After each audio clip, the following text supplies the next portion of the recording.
পড়ব ফাঁসি দেখবে ভারতবাসী, একবার বিদায় দে মা, ঘুরে আসি। 18 এপ্রিল 1918 মাস্টারদা সূর্য সেন ও তার 65 জন শিষ্য মিলে পরিকল্পনা করে চট্টগ্রামে ব্রিটিশ পুলিশের অস্ত্রাগার লুট করেন এবং তারপরে লুকিয়ে আশ্রয় নেন জালালাবাদ পাহাড়ে। এর 4 দিন পর ব্রিটিশ বাহিনী খুঁজে বার করে মাস্টারদা ও তাঁর সঙ্গীদের। সেদিনের অস্তমিত সূর্য ছিল সূর্য সেনের রক্তের আহ্বান শোনো আহ্বান, আসে মাঠা বলো ফিরিয়ে, দুস্তা মানে দুস্তা ফেলে বন্যার মতো বেরিয়ে। আহ্বান শোনো আহ্বান, আসে মাঠা বলো ফিরিয়ে, দুস্তা মানে দুস্তা ফেলে বন্যার মতো বেরিয়ে। যুগ সঞ্চিত শক্তি দিয়েছে সারা হিমগিরি সম্পর্কে সূর্যের সারা যাত্রা শুরু হচ্ছে, ছুটে দুর্বার বেগে চটিনি,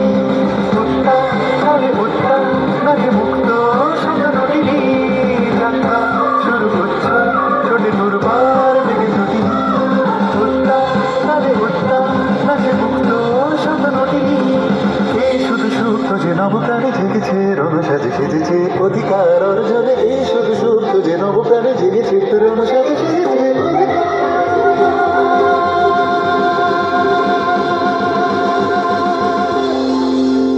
8 ডিসেম্বর 1930 বিনয় বসু, বাদল গুপ্ত, দীনেশ গুপ্ত সাহেবী পোশাকে ট্যাক্সি থেকে এসে নামলেন রাইটার্স বিল্ডিং এর সামনে।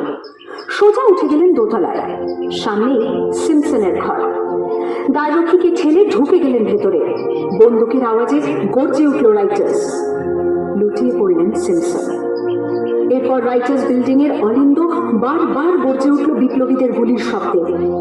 তারপর টেগার্ড সাহেব তার বাহিনী নিয়ে ঘিরে ফেললেন বিনয়, বাদল, দীনেশকে।